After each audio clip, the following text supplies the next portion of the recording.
সাতটি রঙের সমাহার, প্রত্যেকটি রং এক একটা করে প্রতীক নিয়ে বহন করে। ঠিক যেরকম সবুজ রং প্রগতি, বিশ্বাস এবং তার সঙ্গে উর্বরতার প্রতীক। এই তো জাস্ট কদিন বাদেই আসতে চলেছে ভালোবাসার দিন, কিন্তু এই ভালোবাসার দিনে যদি ভয় ধরানো যায়, তার সাথে সবুজ রঙের কি সম্পর্ক? কারণ এই ভালোবাসার দিনে সবুজ রং বিষ নিয়ে আসতে চলেছে। না, আর কোনো ভনিতা করব না, কারণ 14ই ফেব্রুয়ারি আপনাদের হইচই প্ল্যাটফর্মে আসতে চলেছে বিষহরী, যেখানে অনেকগুলো রহস্য কিন্তু লুকিয়ে রয়েছে। আর রহস্যের সমাধান যারা করবেন তারা আজকে আমাদের সাথে রয়েছেন রাজনন্দিনী এবং না, তাদের চরিত্রে পড়ে যাবো। আগে তাদের যেভাবে পরিচিতি দেওয়াতে আপনারা মানে বেশি খুশি হন, সোলাঙ্কি এবং রোহন। ওয়েলকাম, কেমন আছো? থ্যাংক ইউ, খুব ভালো আছি। তুমি কেমন আছো? খুব ভালো আছি, তুমি কেমন আছো? ভালো আছি অ্যান্ড ওয়েলকাম। অ্যাবসলিউটলি। এবং আমি খুব এক্সপেক্ট করেছিলাম আজকে বোধহয় সবুজ রং পরে আসবে তোমরা। না না, আমরা সবুজ রংটা আমাদের বিষহরীর পোস্টারটা তুমি দেখবে একটু different from the other posters, because in fact আমিও জিজ্ঞেস করেছিলাম ওদেরকে যে কি হলো তোমাদের, ওদের মানে হইচইয়ের একটু লালের আধিক্যটা বেশি থাকে, কিন্তু এই পোস্টারটা ইজ ভেরি ডিফারেন্ট। তো আমার মনে হয়, ওরা আমাকে বলেনি, উত্তরটা দেয়নি, কিন্তু আমার মনে হয় বিষের রঙও তো সবুজ, তো আমার মনে হয় সেই কারণেই বোধহয় খানিকটা সবুজের আধিক্য আছে। একদমই, মানে ওই বন্ধুত্ব, বিশ্বাস সবটার পরে আবার বিষও কিন্তু সবুজই হয়ে যাচ্ছে। হ্যাঁ হ্যাঁ হ্যাঁ, না, কেন সবুজ পরনি বুঝতে পারলাম, কারণ অ্যাকচুয়ালি তো বিষকে হরণ করবে, মানে নাশ করবে, সেই জন্যই তো সবুজটা তোমরা পড়তে পারো না। ওরকম কোনো ব্যাপার নেই, আজকে ও বোধহয় একটু অন্যরকম কিছু পরে আমি এসেছে। এখন দেখো প্রেমের সপ্তাহ চলছে, ও এখন এই কালার তো প্যালেটেই আমি আছে। এইখানে তোমাদের এখান থেকে বেরিয়েই আমি এখন যাব আমি ক্যাব সার্ভিসে। তো আমার কাছে প্রচুর স্কুটার আছে, আর প্রেমের সপ্তাহ বলে পিঙ্ক কালারের স্কুটার। আর ভালো, স্কুটারে দুজন দুজন করেই যেতে পারবে, এক্সট্রা কোনো লোক নিতে হবে না। তো যার জীবনে প্রেম আছে তারা এই সমস্ত রং নিয়ে ভাবে, যাদের নেই কিন্তু বিষহরী স্যাড ব্লুজ ব্লুজ না, ব্লুজ। বিষহরী বলছি না যে ভয়ের, আজকে পিঙ্কে আছো না পুরো ব্যাপারটা, হালকা চশমা হালকা পিঙ্ক জামা। আছে। হ্যাঁ, না না, সময় অনুযায়ী জামা কাপড় পরি না আমি। ঠিক ঠিক ঠিক। ট্রেন্ডে চলছো। কিন্তু বিষহরী সবাই বলছে না ভয়ের ব্যাপার, বিষহরীতে কিন্তু প্রেমের ব্যাপারটাই বেশি আছে আমার মনে হয়। কারণ বেহুলা লক্ষিন্দরে ভয় থাকলেও সেটা কিন্তু প্রেম কাহিনী। হ্যাঁ, মানে আশপাশ ওটা অ্যাকচুয়ালি লাভ স্টোরি, মানে একটা প্রেমের জন্য মানুষ কত দূর যেতে পারে। আর এখানে মানে বেহুলা লক্ষিন্দরের গল্পটা, মানে তুমি যদি ভাবো যে একটা মানে বেহুলা লক্ষিন্দরের গল্পটা রিক্রিয়েট হয়েছে, সেটা হয়নি এখানে। কিন্তু এখানে মানে এই সিরিজে আমি আর রোহান হাজব্যান্ড ওয়াইফ প্লে করছি, তো ওদের প্রেমটা কিভাবে মানে কি বলবো এফেক্টেড হচ্ছে, বা কি কি প্রতিকূলতার মধ্যে দিয়ে যাচ্ছে আর কি। এবং শুধু দুজনের সম্পর্ক নয়, একটা সম্পর্ক মানে বিশেষ করে একটা বিয়ের বা একটা রিলেশন, মানে প্রেমের সম্পর্ক বা বিয়ের সম্পর্ক, তো গোটা ফ্যামিলি ইনভলভ থাকে। তো এটা অনেকটা একটা মানে এটাতে family also plays a huge part in this whole series. So it is a family thriller drama আর কি। গোটা পরিবার বসেই দেখতে পারবে এবং গোটা পরিবারই ইনভলভড এই পুরো মানে যা যা হচ্ছে আর কি গোটা সিরিজটা জুড়ে। এবং সেই ছোটবেলায় পড়া বেহুলা লক্ষিন্দরের গল্পও ফিরে যাবে, মানে আজকের বেহুলা কতটা লক্ষিন্দরকে বাঁচাতে পারে সেটাও কিন্তু দেখবার বিষয় হবে আর কি। এবং আমরা তো সেটা পড়েছিলাম, এইবার কিভাবে লড়াইটা জমবে।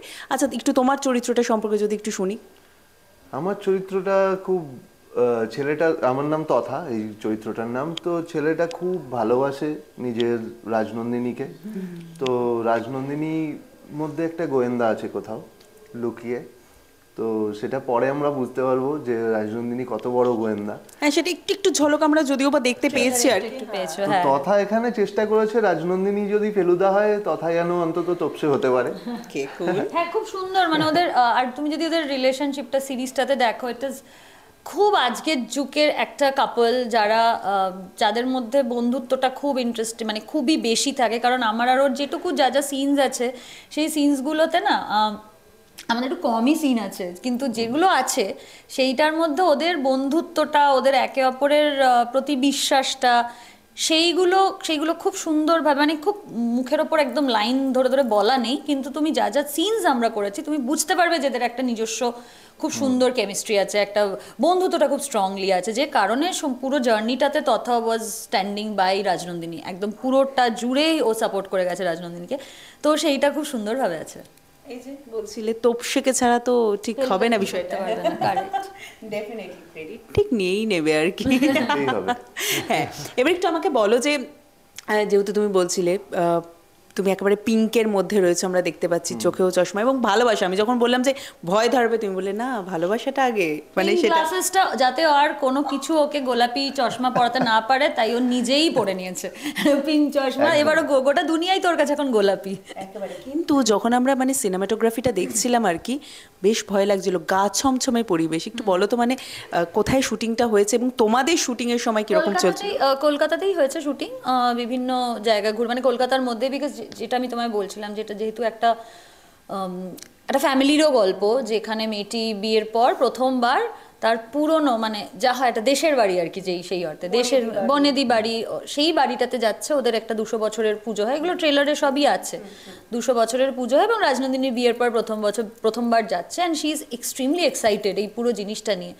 ওখানে গিয়েও এবং কি হয় যখন এরকম হয় যে একটা বাড়িতে ধরো 200 বছর, 250 বছর, 300 বছর ধরে একটা রীতি চলে আসছে বা কিছু একটা পুজো চলে আসছে। আমি আমার বন্ধু বান্ধবদের বাড়ির ক্ষেত্রেও দেখেছি, দেয়ার আর a lot of myths around this whole thing, অনেক পুরনো গল্প থাকে। তো এইগুলো নিয়ে যেহেতু রাজনন্দিনী নিজেই লোক সংস্কৃতি নিয়ে পড়াশুনো করে এবং কলেজে পড়ায়, তো ওর এক্সাইটমেন্ট এগুলো নিয়ে খুব বেশি। তো এই গল্পগুলোও শুনেছে, অবভিয়াসলি আমরা বুঝতে পারি যে তথার সাথে ওর যে সম্পর্কটা ডেফিনেটলি বলেছে, এবং এগুলো নিয়ে ওর ইন্টারেস্টটাও খুব বেশি। এবং ওখানে গিয়ে ও আস্তে আস্তে আরও অনেক কিছু জানতে পারে, যেখানে ও দেখতে পায় যে এই মিথগুলোর সাথে একটা ভয়াবহ সত্যিও লুকিয়ে আছে, এবং কিছু মৃত্যু লুকিয়ে আছে, কিছু ক্ষতিকারক মানুষ আছে, এবং যেগুলো সবই ভগবানের মানে আড়ালে হচ্ছে, ভগবানকে সামনে রেখে তার আড়ালে এই পুরো জিনিসটা চলছে।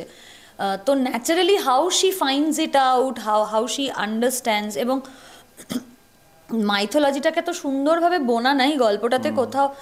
এইটা আমি বারবার, হ্যাঁ, এইটা আমি বারবার বলছি, এবং আমি যখন স্ক্রিপ্টটাও পড়েছিলাম আমি এটা সৌভিককেও বলেছি, ও না কোথাও কোনো কিছুই বেশি তোমার অন দ্য ফেস, তোমাকে মানে কি বলবো আর কি, তোমার মুখের ওপর চিপকে দেওয়ার চেষ্টা করেনি, চাপিয়ে দিচ্ছে না। ও খুব সুন্দরভাবে সবটা নিজে মানে গল্পটা নিজেই বুনেছে, আমরা জাস্ট ওটাকে এগিয়ে নিয়ে গেছি, গো উইথ দ্য ফ্লো।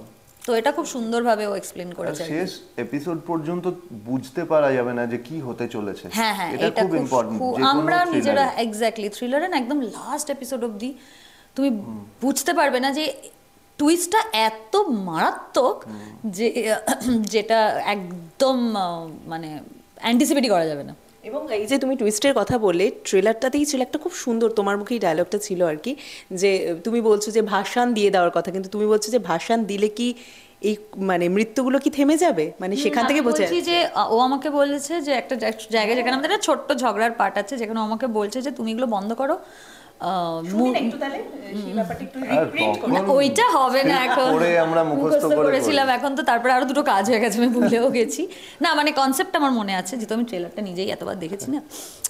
তো এবার তো ও আমাকে বলছে যে মূর্তিকে নিয়ে এত সমস্যা, তো তা মূর্তিটা ভাসান হয়ে যাবে। তো তখন আমি ওকে জিজ্ঞেস বলছি যে মূর্তি ভাসান দিয়ে দিলে যদি মৃত্যু না থামে, তখন তুমি কাকে ভাসান দেবে? যেটা খুব ডিপ একটা জিনিস, যে ধরো আমরা যেটাকে অ্যালিবাই করে মানুষ, সেইটা যখন সরে যাবে তখন তো সত্যিটা সামনে আসবে, এবং তখন যে কোনো, এটা আমাদের পরিবারে অনেক সময় হয় যে এমন কিছু মানুষের মুখ তখন পরিষ্কার হয়ে যায় চোখের সামনে যারা আমার খুব কাছের, তখন হোয়াট ডু আই ডু? তো ওটাই আমি ওকে জিজ্ঞেস করছি যে যদি এরকম হয় যে নিজের কাছের মানুষকে কোয়েশ্চেন করতে হবে, তখন তুমি কাকে ভাষণ দেবে, তখন তুমি কাকে ছেড়ে দেবে?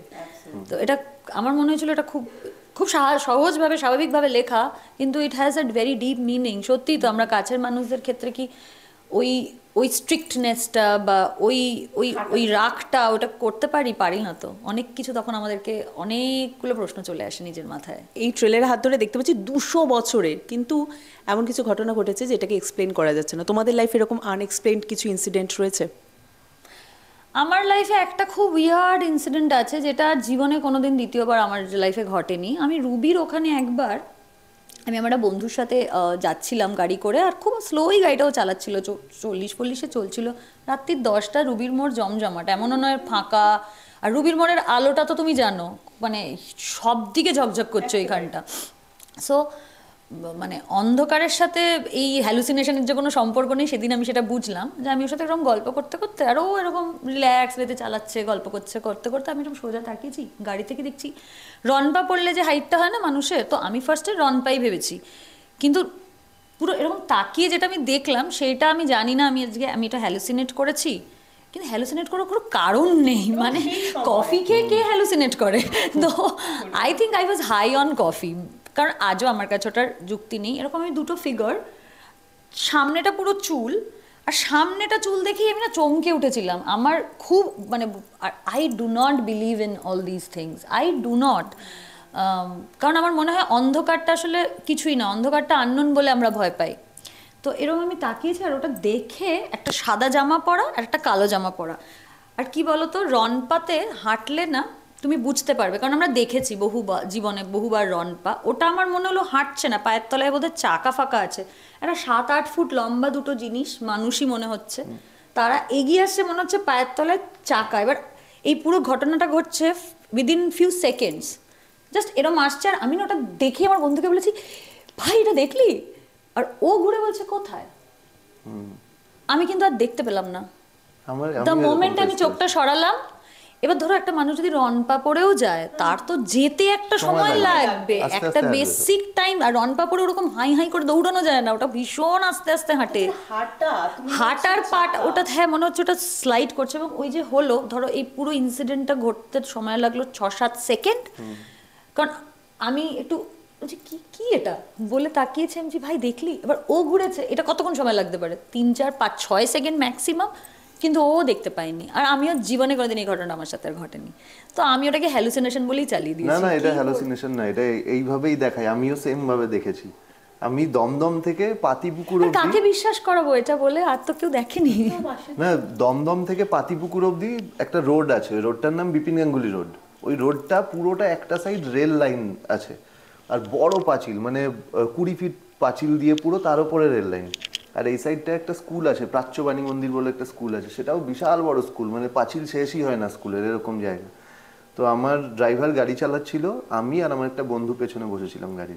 তো যাচ্ছি, হঠাৎ দেখলাম প্রাচ্যবাণী মন্দির স্কুলের পাঁচিলের কাছে রাত 2:30টার সময় আমি ফিরছিলাম একটা জায়গা থেকে, প্রাচ্যবাণী মন্দিরের স্কুলে সামনে একটা লোক 7 ফিট মতো হাইট এইভাবে নিচে তাকিয়ে আছে, আর ওর সামনে একটা বেটে করে একটা মহিলা ওর দিকে এইভাবে তাকিয়ে আছে, দুজন মানে একদম স্টিল দাঁড়িয়ে আছে, কোনো কথা বলছে না, কিছু না, দাঁড়িয়ে আছে। তো আমি দেখে হেসেছি, আমি আমার যে ড্রাইভার তাকে বললাম, দেখো এত রাতে প্রেম করছে দাঁড়িয়ে রাত 2:30টার সময়। আমার পাশেই যে বন্ধুটা ছিল, কারা, কেউ নেই তো এখানে। আমি জাস্ট ক্রস করে তাকালাম, কেউ নেই, জাস্ট ক্রস করেছি। এইটা এবার আমি দুজনই দেখেছি, কিন্তু আমার ড্রাইভারও দেখেছে, আমি দেখেছি, আমার পাশের বন্ধুটা দেখেনি শুধু। আমি বললাম গাড়ি দাঁড় করা, এক্ষুনি দেখবো গিয়ে, দাঁড় করা দুজন। ও তো জাস্ট ঘাটটা, এবার দেখো আমরা যখন গাড়ি চালাই, যারা গাড়ি চালায় তারা জানে তাদের ভিশনটা এরকম হয়, মানে এরকম থাকে। তো ওর ড্রাইভার বন্ধু ছিল, হ্যাঁ আমার বন্ধুই ড্রাইভার ছিল আর কি, সে গাড়িটা চালাতে, এবার ওকে ঘাটটা এই তো সোজা চালাচ্ছে, ওকে এরকম করতে হতো তো ঘাটটা, এই যে এইটুকু সেকেন্ডেও ঘাটটা ঘুরিয়েছে, তার মধ্যে ব্যাপারটা একদম জাস্ট নিমেষে মিলিয়ে গেছে। বাবা, আমার তো কিছুক্ষণের জন্য মনে হলো আমি বোধহয় মিত্তির বাড়িতে ঢুকে পড়েছি। আমার কিন্তু এবার সত্যি বেশ গা চমচমে লাগছে যে ও আচ্ছা কি জানি, তাহলে বোধহয় খুব তাড়াতাড়ি পালিয়ে গেছে আমার বন্ধুটা। আর সেদিন না সারাটা রাত, মানে ধরো যা বাকি রাস্তাটা আমি শুধু এইটাই ভেবে গেলাম যে কোথায় গেল, কি হলো। খুব মজার। হ্যাঁ হ্যাঁ, এটাতে অদ্ভুত ভাবে না, আমি তোমায় বলছি শোনো, এটা না ভয় পাইনি, মানে ভয়টা ভেতরে হয় তো, আর ভয়টা খুব প্রাইমাল ইনস্টিংক্ট, মানে ভয় আর কি, তুমি ওটাকে তুমি লুকোতে পারবে না, বাট স্কেয়ারই নয় জিনিসটা, ভয় কোথাও পাওয়াইনি, whatever it is, whoever it is, সে কোনোভাবে না, আমি এক মুহূর্তের জন্য আমি ভয় পাই। ওনারা আছেই, এবার তুমি যদি লাকি হও তাহলে মাঝে মাঝে দেখতে পাবে। আর আমার মনে হয় যে আমরা যেভাবে পারসিভ করি স্পিরিটসকে, আমার মনে হয় দ্যাট ইজ আ ভেরি মানে রং ওয়ে অফ পারসিভিং স্পিরিট। একটা মানুষ পৃথিবীর থেকে চলে গেছে, তাকে বাড়ির বিল ভরতে হয় না, তার খাবার নিয়ে কোনো চিন্তা নেই, তার টাকা ফাঁকা কোনো টেনশন নেই, সে হঠাৎ ভিন্ডিকটিভ কেন হয়ে যাবে মানুষের প্রতি? তার তো খুশি, আমি তো খুব ভাসবো। আমি যদি ভূত হয়ে যাই কখনো, আমি বলি আমি তো কেন ফালতু এই জায়গায় থেকে আমি কারোর গলা টিপতে যাবো? আমার টিকিট লাগবে না, ফ্লাইটের কিছু লাগবে না, আমি চলে যাবো কোনো ভালো জায়গায়, কোল্ডপ্লের কনসার্টে চলে যাবো টিকিট ছাড়া। কোল্ডপ্লের ইয়ের পাশে যে কৃষ্ণ মানের পাশে এটা হতে পারে, মানে সেইটাও ভেবে নিলাম আমরা আর কি। বুথরা মানে সেটাই করে, বুথরা আরে ওরা সেটাই এইসব করে। আমাদেরকে নিয়ে ওদের কোনো ইন্টারেস্ট নেই, ওরা এইসব থেকে বেরিয়ে গেছে। দে আর হ্যাপি রাইট নাও। এবার আমি বুঝতে পারলাম কেন রাজনন্দিনীর চরিত্রে সোলাঙ্কি এবং তথার চরিত্রে তুমি, মানে এইবার বোঝা যাচ্ছে যে হ্যাঁ মিস্ট্রি সলভ হ্যাঁ, আমাদের সৃজিত দা একদম কিভাবে বেছে বেছে আমাদের পারফেক্ট নিয়ে এসেছে। করেছে, মানে এটা কিন্তু বোঝা যাচ্ছে এবং আমার মনে হয় দর্শকেরও এটা বেশি বুঝতে ভয় পারবে। পেলে মিস্ট্রিটা তো সলভ করতে পারবো না। এই জন্যই তো সলভ করা যে আসলে মা মনসার আড়ালে কে খেলাটা খেলছে। একেবারেই শেষ করব, যেহেতু বিষ দিয়েই শুরু হয়েছিল এবং সিরিজের নাম বিষহরী, তো সেই জন্যই ভেনাম আমাদের সবার মধ্যেই রয়েছে। কখনো আমাদের সেটা রাগের মাধ্যমে প্রকাশিত হয়, কখনো বা আমরা সেটাকে নিজেরাই হজম করি অন্যেরটা। তোমাদের ক্ষেত্রে জানবো 2025-এ দাঁড়িয়ে কোন বিষটা নিজের মধ্যে থাকা সেটাকে ছেড়ে এসেছো এবং কোনটাকে এখনো নিয়ে যাচ্ছ। কখনো নিজেকে প্রোটেক্ট করার জন্য তো নিজের কাছে কিছুটা রাখতে হয়, নিজেকে শিল্ড রাখার জন্য, সেটা জানতে চাইবো। তোমার কাছে আসি প্রথমে। দেখো, এরকম কোনো জিনিস নিজের মধ্যে রাখতে নেই যেটা তোমার নিজেরই ক্ষতি ক্ষতি হবে। হবে। তো আমার মনে হয় বিষ যদি আমরা কিছু বলি নিজের মধ্যে, যদি কখনো কারোর জেলাসি থাকে, যদি কারোর মানে নিজের যেটাই ক্ষতি হয়, আমি যদি আমার মধ্যে যদি জেলাসি থাকে আমার নিজেরই ক্ষতি হবে, এটা আমি প্রমাণ পেয়েছি, দেখেছি চারিদিকে। Very negative emotion. সেইটাকেই আমি বিষ বলি। তো সেই বিষগুলোকে সবসময় নিজের থেকে অন্য কারোর উপর না দিয়ে একদম পরিবেশের মধ্যে বিলীন করে দেওয়া উচিত। বিষ তো তাই প্রকৃতি সবুজ, তাকেই আবার বিলীন করে দিলাম। হ্যাঁ, না কিছু কিছু আমাদের, এবার আমরা মানুষ তো, আমাদের সব রকমের ইমোশনসই ভগবান থাকে। শিব হলে নয় নিজে খেয়ে নিতাম অন্যদের বাঁচানোর জন্য, আমি তো নিজে খেতে পারবো না। তাই দূরে থাক। তো না, আমার কিছু কিছু ধরো হ্যাবিটস আমি জানি যেগুলো ইটস নট ভেরি গুড। মানে আমি খুব কি বলবো, একদিকে আমার পেশেন্স ভীষণ বেশি, আবার একই সাথে রেস্টলেসও। তো এবং তার জন্য মানে উচিত সবসময় রেসপন্ড করা টু সার্টেন সিচুয়েশনস, বাট সবসময় সেটা হয় না, উই রিয়্যাক্ট অলসো। তো that is something that I have had for the longest time. এবং সেটা নিয়ে এতটা অ্যাওয়ারনেস, মানে জিনিসটা নিয়ে যে অ্যাকচুয়ালি ভাবা উচিত, বসা উচিত, সেটা আমার মধ্যে খুব একটা ছিল না। মানে আমি এটাকে আসলে আলাদা করে গুরুত্ব দিইনি কখনো। বাট এখন with age and with time, maturity, আমি বুঝতে পারি যে it is actually affecting me, it is not affecting anyone else. তো এইরকম ছোটো ছোটো জিনিস 2025-এ ইচ্ছা আছে যে একটু অ্যাওয়্যার থাকা, যে যখনই ধরো একটু অ্যাজিটেটেড হয়ে যাচ্ছি, যে ঠিক আছে I will remove myself from the situation, আমি ঠান্ডা হয়ে নেবো। তারপরে আমি দেখেছি ঠান্ডা মাথায় কথা বললে না অনেক বেটার, অনেক বেটার। সো এইগুলো চেষ্টা, এগুলো ট্রায়াল অ্যান্ড এরার মেথডেই চলতে থাকবে। একটা বিষ ঝেড়ে ফেললে আবার একটা কোথাও দিয়ে তৈরি হয়ে যাবে। বাট ওই অ্যাওয়ারনেসটা খুব ইম্পর্টেন্ট যে আমি এমন কিছু করবো না যাতে একটা ইররিপেয়ারেবল ক্ষতি হয়ে যায় কোনো মানুষের। আমরা কি আর গিয়ে তো খুন করে আসতে পারবো না একটা মানুষকে, কিন্তু ধরো এমন কিছু কথা বললাম বা রাগের মাথায় ভার্বালি এমন একটা কিছু বললাম যে সম্পর্ক ঠিক হয়ে যাবে, কিন্তু হয়তো তার মনে ওটা খুব ব্যথা দিয়ে দিয়েছে। তো ওইগুলো একটু আমার মনে হয় with time we have to মানে ইন্ট্রোস্পেক্ট, যে it's better to let go of these emotions. হ্যাঁ, এগুলো হবে, jealousy, envy, love, hatred, anger, এগুলো সব সময় হবে। The more you learn to, কি বলবো, কন্ট্রোল নয়, control is a very wrong word, control করলে চেপে যায়। I think the more you learn to regulate it and channelize it, ওটা ভেতরেও জমে না, বেরিয়ে যায় এবং বেরিয়ে জিনিসটা শেষ হয়ে যায়। তো ওটাই আমার মনে হয় করা দরকার, সেটাই চেষ্টা আছে একেবারেই। এবং এইভাবেই কি অ্যাওয়্যার দেখেছো আমি কিন্তু এইভাবেই 14 তারিখ ভালোবাসার দিনে ভালোবাসার দুটো মানুষ মানে রাজনন্দিনী এবং তথা মিলে সলভ করবে একটা মিস্ট্রির, যেটা দেখার জন্য সকলে নজর রাখতে হবে হইচইতে। 14 তারিখ বিষহরী আসছে, এবার বাকিটা বলে দাও তথা। সবাই ভালোবেসে দেখুন বিষহরী, সবাই ভালোবেসে দেখুন বিষহরী। ভালোবাসা থেকে বেরোচ্ছে না, আমি বুঝতে পেরেছি সেটা। ভালোবাসা থেকে বেরোনো উচিতই না, ভালোবাসা ছাড়া আছে কি? আর সেই জন্য দর্শকরা যাতে ভালোবাসা দেন বিষহরীকে, সেই জন্য তাদের খুব ইম্পর্টেন্ট। আপনারা দেখুন, আপনাদের ভালো লাগুক, খারাপ লাগুক, হোয়াট এভার ইট ইজ, আমরা ওই ফিডব্যাকটাও চাই। আপনারা আপনাদের মতামতগুলোও জানান। আমাদের খুব ভালো লাগবে, আমাদের ইনভলভমেন্টটা ভালো লাগে দর্শকদের। আশা করি খারাপ লাগবে না। খারাপ লাগবে না, আমারও তাই মনে হয়। একেবারে। এবং আমি ট্রেলারটা দেখে তোমাদের বলি, ট্রেলারে প্রচুর কমেন্ট এসেছে এবং সবার একটাই দাবি, একটা সিজনেই শেষ চাই, মানে তারা অপেক্ষা করতে পারবে না।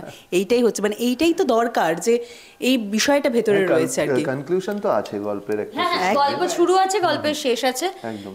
কিন্তু বাকিটা ইজ আ মিস্ট্রি। হ্যাঁ, থ্যাংক ইউ সো মাচ। দেওয়া যাবে না, সব বলে দেওয়া যাবে না। তাহলে তো মজাটাই থাকবে না। Correct correct correct. আর তো 2-3টে দিন এবার। একেবারে। আর ভালোবাসার দিনে এর থেকে বড় উপহার আর কি হতে পারে তোমাদের দর্শকদের জন্য। থ্যাংক ইউ সো মাচ তোমাদের দুজনকে। Thank you. এবং আপনারা মিত্তির বাড়িতে এবার ঢুকে পড়ুন। এবার আপনারাও কিন্তু রাজনন্দিনী এবং তথার সাথে মিস্ট্রি সলভ করুন। মিথ এবং মিস্ট্রির মেলবন্ধনে আসতে চলেছে বিশ্বহরি খুব তাড়াতাড়ি আপনাদের কাছে, অর্থাৎ 14ই ফেব্রুয়ারি। আর এই ভালোবাসার দিনে ভালোবাসায় ভরিয়ে দিন হইচইয়ে আসতে চলেছে বিশ্বহরিকে। কেমন লাগলো জানাতে ভুলবেন না। আর এই অফ স্ক্রিন আড্ডাটাও কেমন লাগলো জানাতে ভুলবেন না। এরকমই আরও অফ স্ক্রিন আড্ডা দেখার জন্য অবশ্যই নজর রাখুন টল ইনসাইট চ্যানেলে।